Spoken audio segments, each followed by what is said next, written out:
아멘. 네, 그리스도의 생명 안에 담긴 한 해라는 제목으로 본문의 말씀을 좀 살펴보겠습니다. 누구에게나 삶에 대한 욕구가 있습니다. 중한 병에 걸린 환자라 하더라도 삶을 포기하지는 않습니다. 여전히 더 살아야 할 이유와 목적을 스스로가 찾으려 하는 것을 볼 수가 있죠. 인간에게 삶이란 어떤 의미일까요? 계속되어야 할 의미가 아닐까요? 믿는 사람이든 믿지 않는 사람이든 인간에게 삶이란 계속되어야 할 시간으로 여겨지는 겁니다. 성경은 삶을 강조합니다. 그리고 그 삶을 생명이라고 정의합니다. 그런데 이 생명과 삶은 오직 그리스도 안에서만 발견될 수 있다고 하는 것이죠. 인간은 지금 삶을 살아가고 있으며 생명을 경험하고 있습니다. 그런데 성경은 우리가 지금 경험하는 생명은 썩어질 육신의 생명이고, 이 생명은 하나님께서 인간에게 주신 참된 생명, 본래의 생명은 아니라고 말합니다. 에베소서 2장 1절에 보면 너희의 허물과 죄로 죽었던 너희를 살리셨도다. 에베소서에서 바울은 인간은 모두 죄로 말미암아 죽어 있는 상태다, 이렇게 말씀을 하고 있습니다. 이것은 무엇을 가리키는 걸까요? 지금 우리가 살고 있는데 죽었다고 하니까 이해하기가 상당히 어렵습니다. 그러나 성경이 말하고자 하는 바는 이 육체의 생명이 참된 생명이 아니라고 하는 것이죠. 죄로 말미암아 썩어질, 그리고 심판을 받아야 하는 이 육체의 생명이 참된 생명이 아니라 본래 하나님께서 인간을 창조하시며 의도하셨던 그 생명을 참 생명이라고 말씀을 하고 있는 것이죠.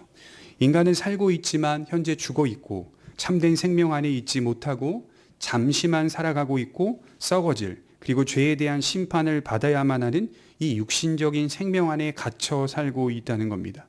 이런 인간의 모습을 아시고 예수님께서 이 세상에 오셔서 우리의 죄를 대속하시고 십자가에 달려 죽으심으로 참된 생명의 문, 길을 여셨습니다.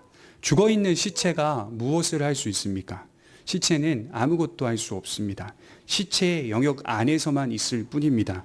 우리가 할 수 없기 때문에 예수님이 오신 것이고, 우리는 그 예수님 안에서 참된 생명을 소유하고 바라보며 사는 것이겠죠. 세상 사람들은 오늘도 삶에 대한 욕구를 가지고 살아갑니다. 여기 이 세상에 더 많이 머물기 위해 최선을 다합니다. 세속적인 생명공학자들은 이 세상에서 영생하려는 주제를 가지고 연구한다고 합니다. 사람이 영생한다고 우리가 생각할 때는 유치하죠? 아닙니다.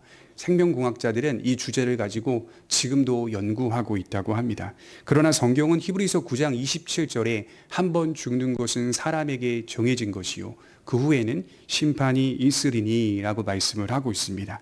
우리 그리스도인들도 세상 사람들과 같이 삶에 대한 욕구를 가지고 살아갑니다. 그리스도인들 중에서 누가 삶을 포기하고 싶겠습니까? 하나님의 나라에 빨리 가고 싶습니다, 이렇게 말한다고 해서 제가 저의 삶을 포기하겠습니까? 그렇지 않습니다. 우리도 동일하게 삶에 대한 욕구를 가지고 있습니다. 그러나 우리의 삶은 저들의 삶과는 좀 다릅니다. 우리의 삶은 영원한 삶과 잇대어 살아가는 삶입니다. 제가 신학을 공부하면서 좋아했던 단어가 잇대다, 잇대어, 이런 표현들을 되게 좋아했는데요. 이 잇대다라는 표현이 무슨 의미죠? 서로 이어져서 맞닿게 하다라는 것입니다. 생명의 본질을 알고 있는 성도들은 예수 안에서 이어지는 영원한 삶을 바라보고 소망하며 오늘의 삶을 살아갑니다. 현재의 삶은 이때다, 영원한 삶의 반복이기 때문에 영원한 삶과 이어져 있고 맞닿게 하는 그 의미로서 제게 다가오고 있는 것이죠. 삶을 포기하지 않습니다. 이런 모든 삶의 시간들은 예수님을 섬기는 기회요, 은혜의 시간임을 발견하고 깨달으면서 살아갈 뿐입니다. 우리가 본질적으로 생각해 보면 전도하기 위한 삶을 산다기보다는 그렇게 누군가를 의식하면서 소금과 빛으로 사는 의미가 아니라 그저 날 위해 죽으시고 부활하신 예수님의 크신 사랑 때문에 착한 행실이 나오는 것이고 감사의 삶이 나오는 것이겠죠. 그것이 세상에서는 소금이 될 것이고 그것이 어두운 곳을 비추는 빛이 될 것입니다. 한국 교회가 많이 지탄을 받는 이유 중에 하나, 그 핵심적인 그 모습, 이유는 예수 그리스도의 십자가를 깊이 묵상할 줄 아는 성도들이 없기 때문입니다. 그리스도 안에서 주어지는 생명의 그 크신 연합과 결합과 그 무한한 영광과 또 참여케 하시는 그 은혜들을 깊이, 복음의 깊이를 조금이라도 깊게 이해하고 있었다면 우리가 이런 삶과 모습들로 나타나지는 않았을 것이라는 생각을 합니다. 믿음의 본질은 사람들을 의식하기보다 하나님을 의식하게 만드는 경향이 있습니다. 은혜가 충만하면 다른 이들을 의식하기보다 하나님의 은혜 안에 젖어 살기 때문에 착한 행실이 나올 수밖에 없는 겁니다. 저는 2022년은 예수 그리스도 안에 담긴 생명을 귀하게 여기는 한 해가 되기를 바라면서 이 말씀을 준비했습니다. 누구나 생명의 소중함을 말한다 하더라도 그 생명에 대한 인식과 의미는 좀 다르게 다가오는 거죠. 예수님을 모르는 사람들이 말하는 생명은 그저 이 땅에서의 생명만을 의미하는 것이지만 성도들의 생명은 이 세상에서의 삶과 영원한 삶이 잇대어 있는 영원한 생명을 의미합니다. 그래서 저는 이것을 불멸과 필멸이다 이렇게 정의를 했어요. 불멸은 뭘까요? 사라지거나 없어지지 아니하는 생명. 필멸은 뭘까요? 반드시 멸망할 그 생명을 비교하는 겁니다. 이러한 생명을 가진 자의 삶의 모습에 대해서 지금 비교하고 대조해 보려고 하는 것이죠. 오늘 본문에 보면 아합의 아들 아하시야가 병들었습니다. 아시다시피 그는 궁궐의 깊은 별장, 다락 난간에서 떨어져 중한 병에 걸린 겁니다. 자신의 안전을 위해서 만든 다락, 위기의 상황 속에 자신을 보호해 줄 수 있다고 여긴 다락, 바로 그 다락에서 아하시야는 중병에 걸린 것이죠. 아하시야는 삶을 포기하지 않았습니다. 또 포기할 수 없었습니다. 아버지가 그랬던 것처럼 그는 바알에게 질문을 던집니다. 바알을 찾는 그의 모습은 단지 질문을 던진 게 아니라 바알을 의지했다라고 볼 수 있습니다. 아하시야는 사자들을 보내서 에그론의 신 바알세붐에게 자신이 나을 수 있는지를 묻고 오라고 지시하고 있어요. 그러나 왕의 사자들은 가는 길목에서 엘리야 선지자를 만나게 됩니다. 엘리야는 하나님으로부터 받은 말씀을 사자들에게 전하죠. 마치 이 문맥을 살펴보면 또 어구를 살펴보면 하나님께서 화가 나신 상태인 것 같습니다. 이스라엘에는 도대체 물을 만한 하나님이 없는가? 의지할 만한 하나님이 없는가? 3절에 그렇게 말하죠. 아하시야는 반드시 죽으리라 라고 말씀을 하고 있습니다. 여러분 1장 전체를 읽어보시면 1장 전체를 관통하는 핵심적인 질문이 무엇이냐면 도대체 이스라엘의 하나님이 없는가? 라고 하는 질문입니다. 이것이 3번이나 반복되고 있는 걸 볼 수 있죠. 3절에 한 번, 6절에 한 번, 16절에 한 번. 전체를 관통하는 핵심적인 질문 속에 이 상황들이 놓여 있다는 말입니다. 우리의 인생 속에도 마찬가지라고 저는 생각해요. 새로운 한 해도 마찬가지입니다. 하나님이 우리에게 던지시는 핵심적인 질문은 과연 우리에게 하나님이 있는가? 과연 우리에게 하나님이 있는가라는 질문입니다. 무슨 일을 만나든지 우리의 상황 속에는 언제나 하나님이 계시는데 물을 만한 분이 계시고 의지할 만한 분이 계시는 겁니다. 그런데 우리의 연약한 모습들은 자주 아하시야와 같은 반응을 보인다는 것이죠. 다른 것을 의지하고 다른 것을 찾고 다른 것에게 대답을 들으려 합니다. 그것을 통해 나의 안전을 보장받으려고 하는 시도를 무수히 반복합니다. 그럴 때마다 하나님은 우리에게 화가 나셔서 물으시는 겁니다. 도대체 우리에게 하나님이 없는가? 신명기 6장 15절에 보면 너희 중에 계신 너희 하나님 여호와는 질투하시는 하나님이신즉 너희 하나님 여호와께서 내게 진노하사 너를 지면에서 멸절시키실까 두려워하노라. 이스라엘 백성들에게 자신을 알리시는데 자신의 속성과 특징을 알리시는데 질투라는 단어를 사용하고 계십니다. 이건 여러분 자기를 비하하는 단어입니다. 하나님이 질투하신다는 말은 하나님 자신을 비하하시고 계시는 거예요. 겸손하게 훨씬 낮추셔서 우리와 관계를 맺기 위해 우리의 이성이 이해할 수 있는 방식으로 말하는 단어가 질투입니다. 하나님은 질투하시는 분이라고 스스로를 나타내고 계셔요. 흥미롭죠. 어떻게 하나님께서 인간과의 관계 가운데 질투라는 단어를 사용하실 수 있을까요? 우리가 살면서요, 질투라는 단어를 쓸 때는 그 배경에 사랑이 있기 때문에 질투라는 단어를 사용합니다. 사랑이 크기 때문에 화가 나고 질투가 나는 겁니다. 반대로 사랑이 없다면 질투라는 표현을 쓰지는 않습니다. 관심이 없게 되는 거죠. 질투할 필요도 없게 되는 거죠. 그래서요, 이 질투라는 단어는 이방 민족들에게는 쓰이는 단어가 아닙니다.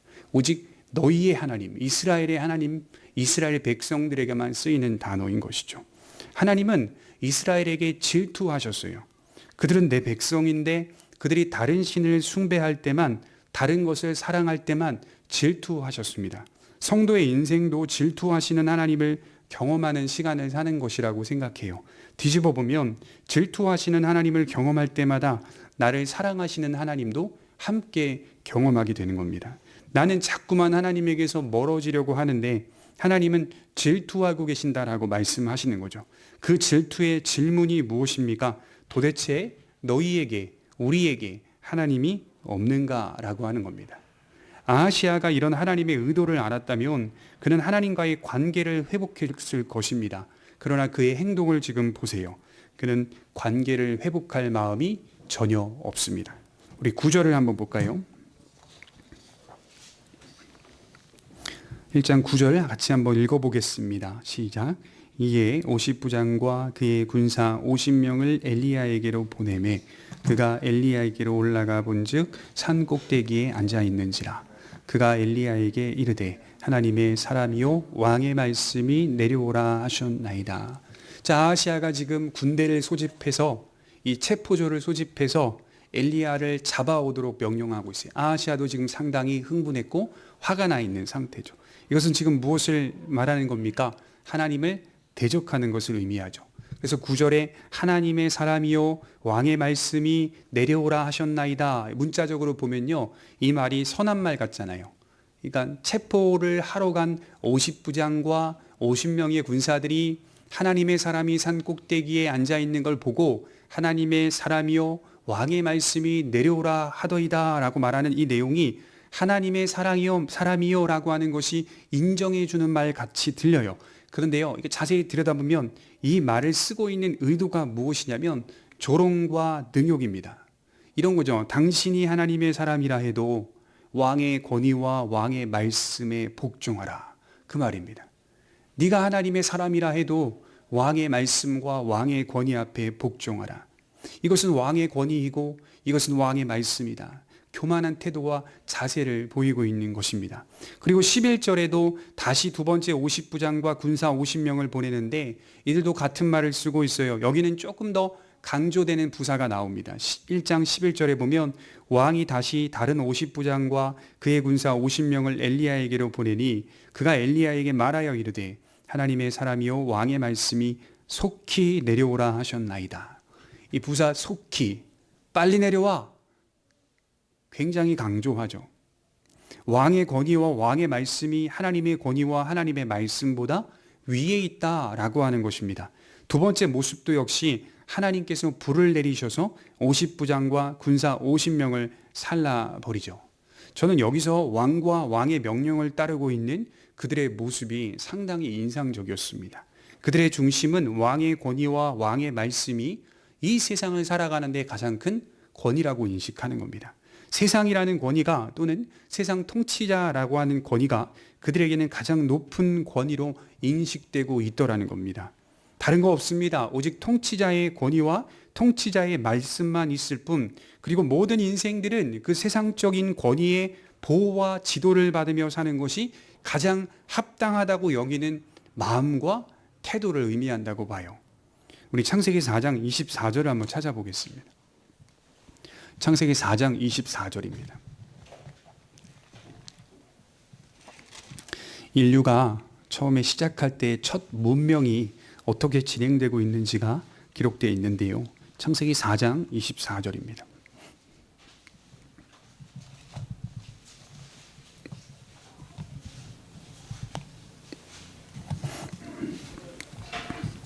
좀 눈여겨보실 필요가 있습니다. 창세기 4장 24절 말씀을 좀 보겠습니다. 우리 같이 한번 읽어보도록 하겠습니다. 시작. 가인을 위하여는 벌이 7배일진데 라멕을 위하여는 벌이 77배이리로다 하였더라. 자, 인류의 초기 문명을 볼 수 있는데 스토리는 이렇습니다. 가인이 아벨을 죽이고 방황하다가 성을 쌓게 되죠. 여기서 말하는 성은 이제 이르라고 하는 히브리어 단어인데요, 도시를 의미합니다. 이 도시의 이름이 에녹성이었다라고 말씀을 하고 있는 것이죠. 17절에 에녹성이라고 기록이 되고 있죠. 이 이름이 좋은 이름 같지만 사실은 그렇지 않습니다. 그래서 5장 24절에 나오고 있는 에녹이라는 그 이름, 하나님과 동행하였다가 하나님이 부르신 그 에녹을 의미하지는 않아요. 그러니까 그 에녹이 아니에요. 아주 악한 에녹을 의미한다고 볼 수가 있죠.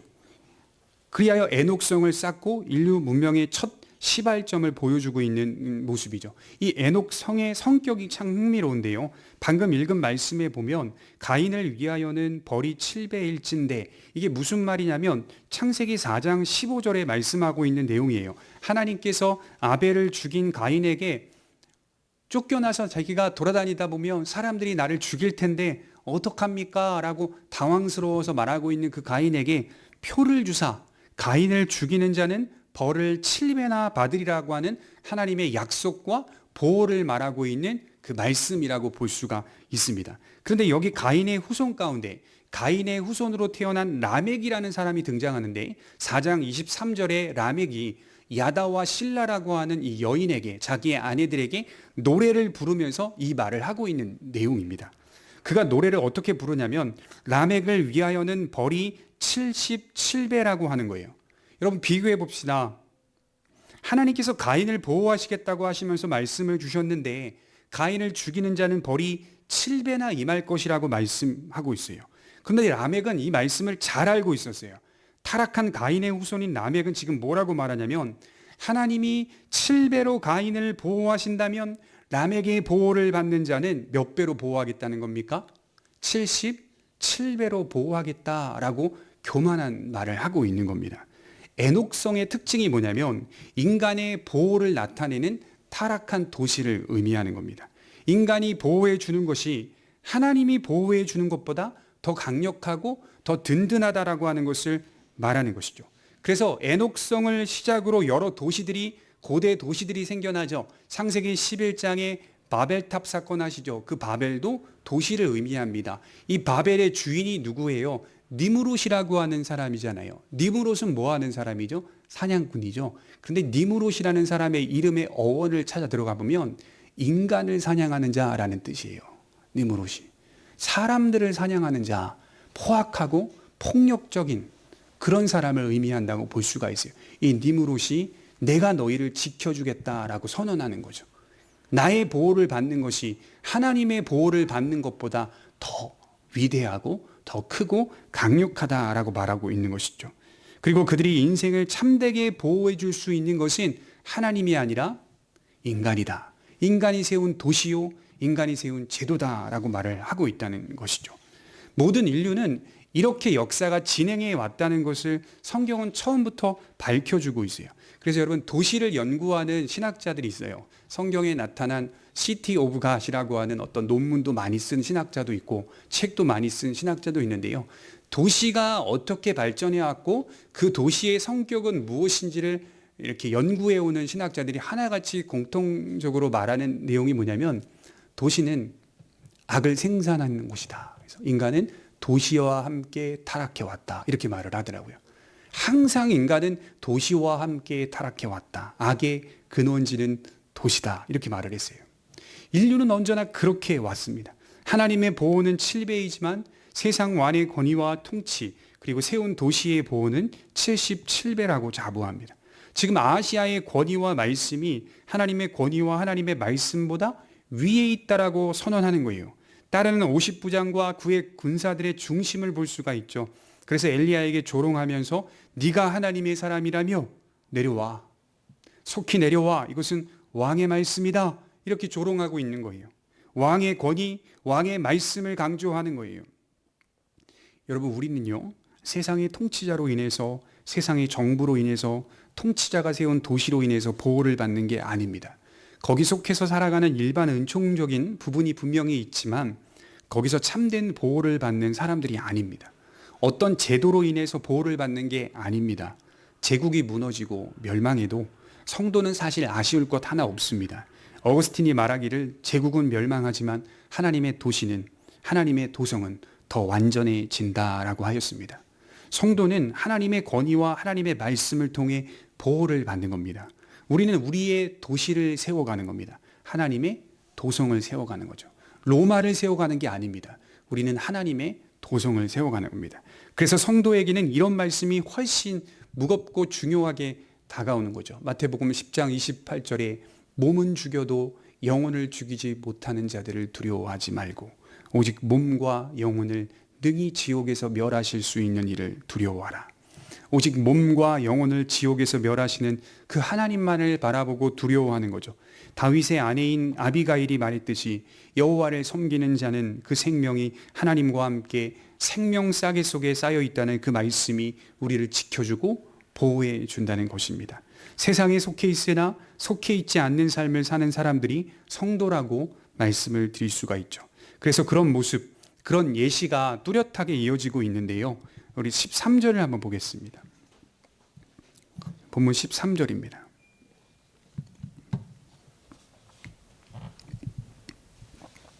(13절) (14절) 같이 한번 읽어보겠습니다. 시작. 왕이 세 번째 50부장과 그의 군사 50명을 보낸지라. 셋째 50부장이 올라가서 엘리야 앞에 이르러 그의 무릎을 꿇어 엎드려 간구하여 이르되 하나님의 사람이여 원하건대 나의 생명과 당신의 종인 이 50명의 생명을 당신은 귀히 보소서. 불이 하늘에서 내려와 전번의 50부장 둘과 그의 군사 50명을 살랐거니와 나의 생명을 당신은 귀히 보소서 하매. 그러니까 처음 온 50부장과 그의 군사들, 두 번째 온 50부장과 그의 군사들은 모두 불이 내려와 살라버렸죠. 그들은 모두 왕의 권위를 들이밀며 하나님의 사람 엘리야를 조롱하며 내려오라, 속히 내려오라 라고 했어요. 아하시야는 계속해서 하나님을 대적했습니다. 그런데 이번에 엘리야 앞에 선 세 번째 50부장의 태도는 달랐습니다. 그는 왕의 권위나 왕의 말씀을 들이밀지 않아요. 왕의 권위나 왕의 말씀을 들이미는 흔적이 없어요. 그는 겸손하게 말합니다. 그리고 무릎을 꿇습니다. 엎드립니다. 간구합니다. 하나님의 사람이요. 이건 조롱이 아니에요. 하나님의 사람이요.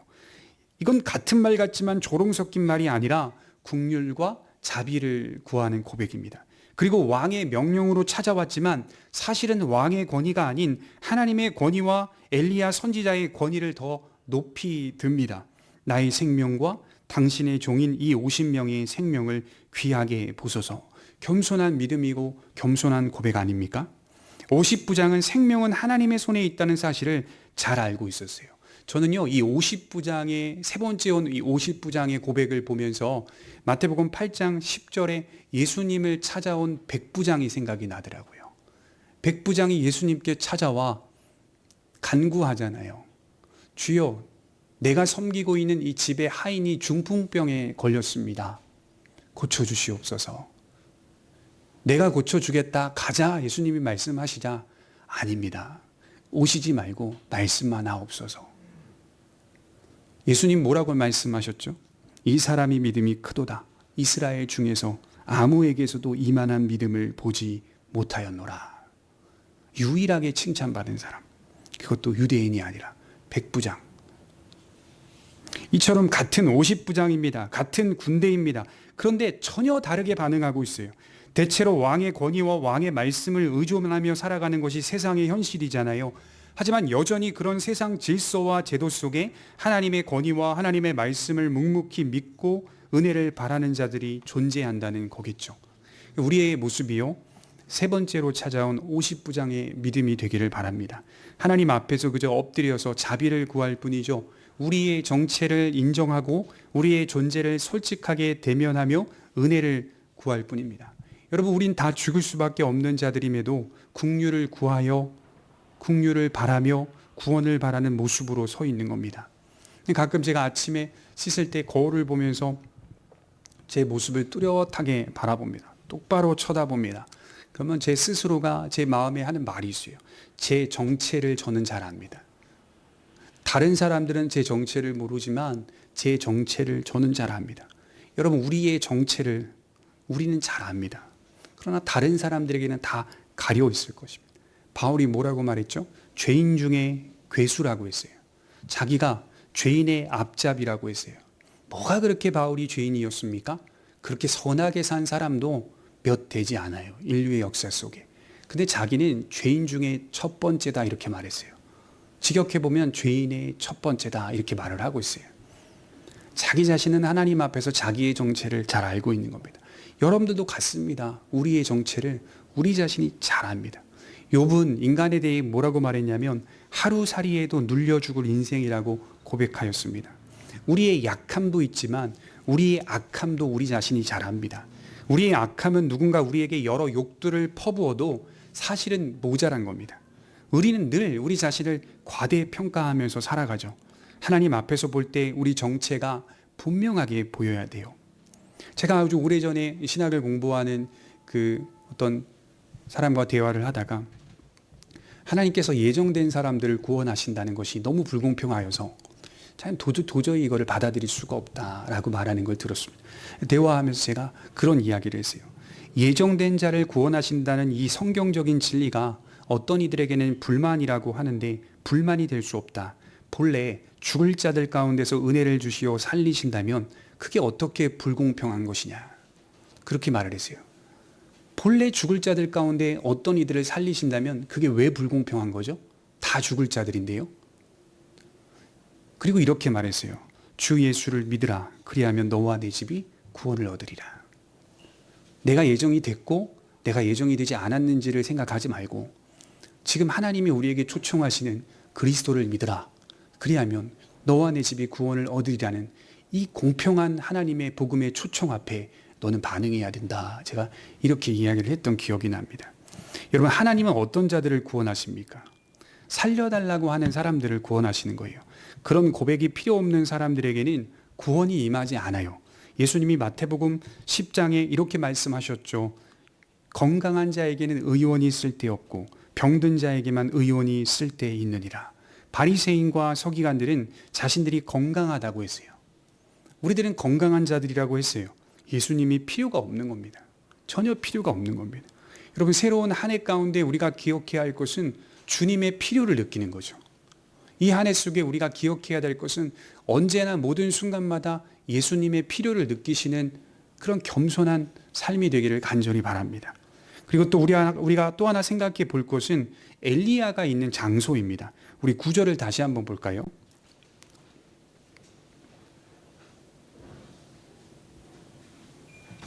같이 한번 읽어보겠습니다. 시작.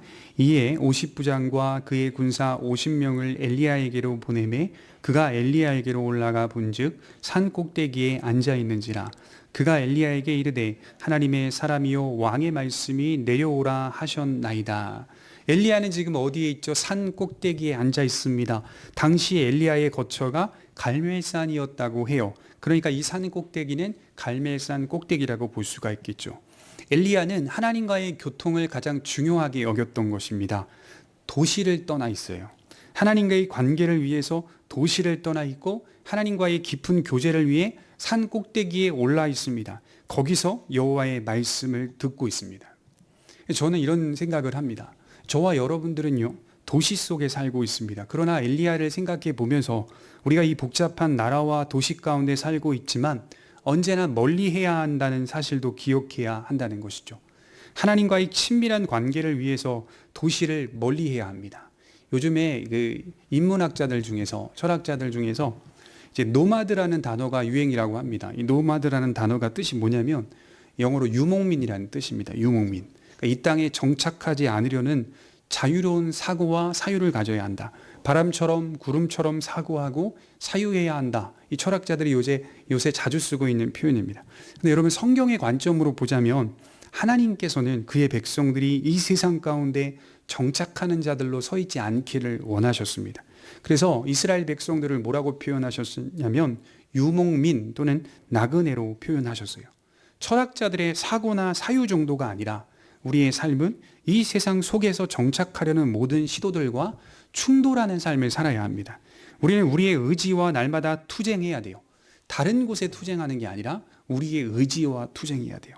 여기 이곳에서 정착하려는 시도와 날마다 투쟁해야 합니다. 그것이 노마드의 삶을 사는 그리스도인의 모습이라고 하는 것이죠.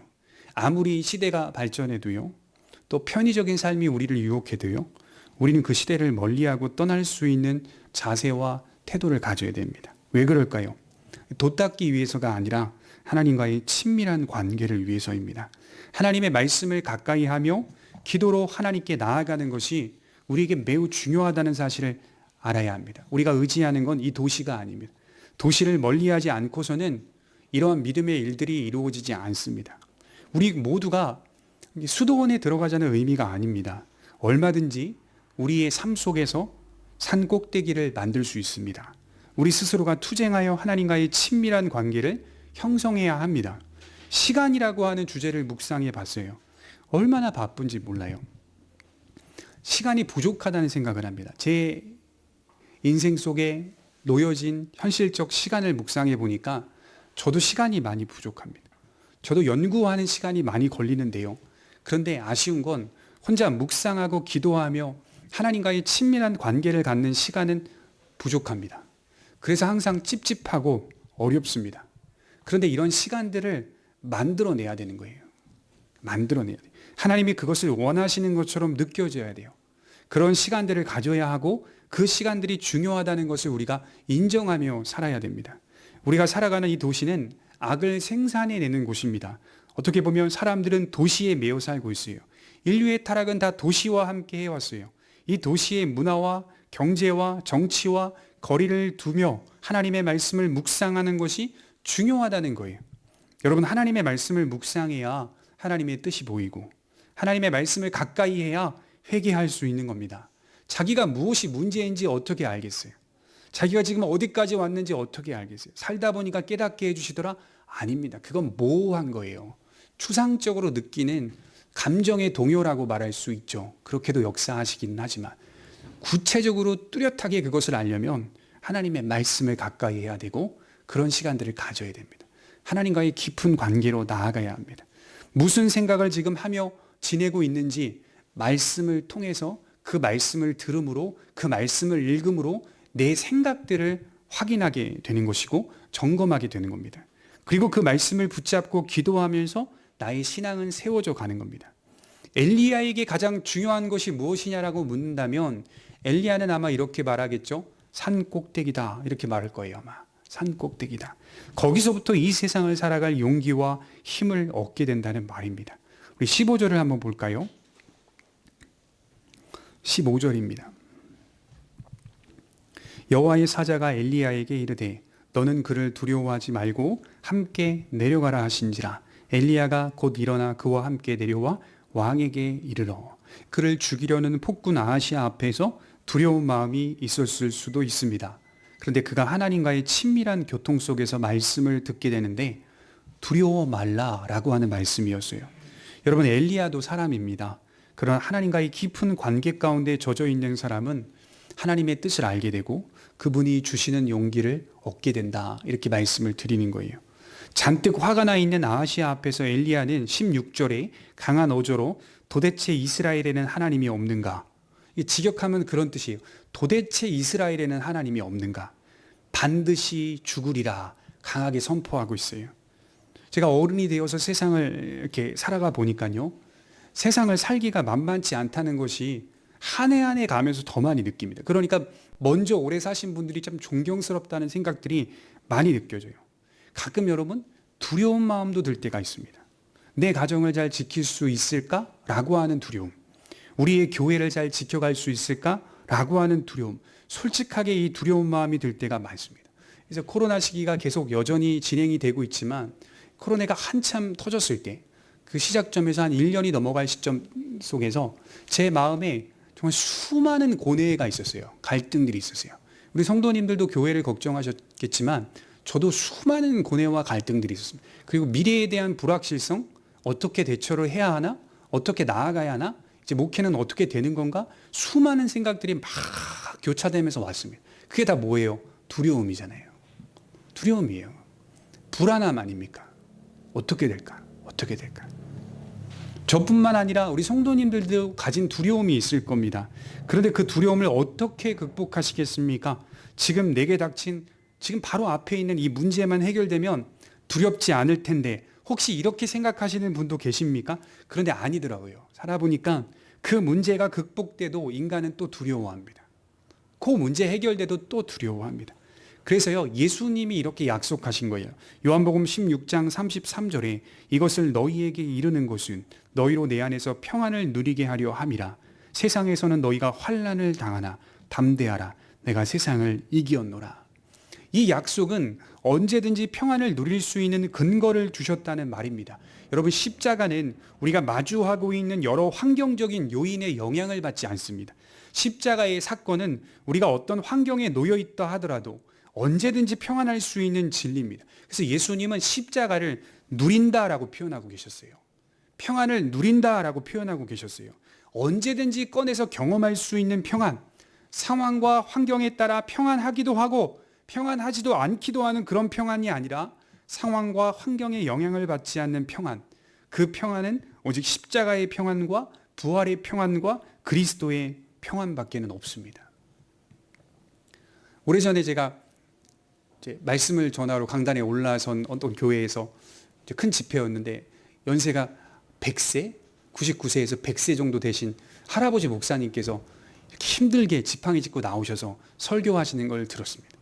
근데 처음부터 끝까지 어떻게 저 연세가 되었음에도 불구하고 그 말씀하시는 내용들이 그렇게 어린아이 같은지 몰라요. 정말 예수 그리스도를 이야기하고 순수하게 예수 그리스도에 대한 복음을 전하는데요. 그게 그렇게 제 마음에 다가오더라고요. 어떻게 저렇게 사셨고 이제 주님의 임종을 지금은 이제 하나님의 품에 안기셨는데 임종을 앞두고 있는 분임에도 불구하고 어떻게 저렇게 여유 있는 미소를 보이시면서 평안할 수 있는가? 팍 찌르는 것도 아니에요. 여러분, 어린아이와 같이 예수님을 믿으십시오. 마지막 세월을 다 사신 분이 그렇게 고백하는 걸 보는데요. 다른 여러 신학적인 풍성함이 없어도 정말 그 말씀이 주님께서 주시는 평안이 나이와 세월과 시간과 무관하게 영혼이 살아있는 자들이 느끼는 그 누리는 평안이구나라고 하는 것을 깨닫게 되었습니다. 두려워하지 말라라고 하는 말씀은요, 약속입니다. 오늘 쓰고 끝나는 게 아니라 계속 약속으로 주어져 있습니다. 하나님께서 우리를 인도하시겠다는 현재적인 약속이고 미래적인 약속입니다. 이 약속을 산 꼭대기에서 깊이 경험하고 묵상하며 붙잡을 때에만 우리는 두려워하지 않을 수 있습니다. 어디서 이걸 묵상할 수 있죠? 산 꼭대기에서 할 수 있는 거예요. 그냥 막 살아가다 하는 게 아니라 하나님과의 관계를 계속 유지해가며 갈 때 우리가 홀로 산 꼭대기를 만들어 기도의 자리와 말씀의 자리를 만들어 갈 때 거기서 하나님의 음성을 듣는 겁니다. 무슨 음성을 듣겠어요? 오늘 엘리야가 들은 음성. 두려워 말라. 함께 내려가라. 무슨 말이겠습니까? 저는 이 말씀을 들으면서 그렇게 다가오더라고요. 두려워하지 말고 너의 삶의 자리로 나아가라. 네가 지금 해야 할 그 자리로 나아가라. 우리의 삶의 자리로 내려와서 작은 일, 보잘것없는 그 일을 가장 의미 있는 일로 여기고 주께서 우리에게 맡겨주신 소명의 자리로 이해하는 높은 차원의 인생을 살아가라. 그렇게 말씀하시는 것처럼 들리더라고요. 그러니까 우리가 하나님과의 관계 속에 젖어 있지 않다면 우리가 지금 살아내고 있는 하루하루의 일상이 작고 보잘것없이 느껴질 거예요. 그러나 하나님과의 관계 속에서 늘 하나님 안에서 젖어 있다면 그 일들도 하나님이 우리에게 부르신 소명의 일들, 정말 위대하고 또 정말 아름다운 일들이라는 것을 우리 스스로가 묵상해 보면서 하나님께서 나에게 맡겨주신 것이 결코 작지 않다는 것을 깨닫게 되는, 그래서 감사하게 되고 찬송하게 되는, 또 그래서 평안하게 되는, 또 만족하게 되는 그런 일들이 반복해서 우리의 삶 가운데 나타날 것입니다. 기도하도록 하겠습니다.